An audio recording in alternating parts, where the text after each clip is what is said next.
এর আগের ভিডিও তোমাদের সাথে শেয়ার করলাম কোথায় এসেছি সেটা জিজ্ঞাসা করেছিলাম, তো কেউই সেরকমভাবে ঠিকঠাক বলতে পারোনি।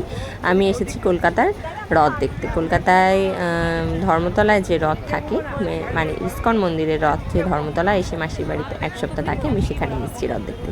আর তোমরা আগের ব্লগ দেখলে আমার জানতেই পারবে, আমার দেওর ইস্কনেরই ভক্ত, ওখানেরই দীক্ষিত, ওখানেই থাকে।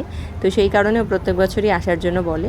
তো আগের বছরও এসেছিলাম, যে আমার পুরনো ব্লগগুলো দেখে থাকবে তারা অবশ্যই জানবে।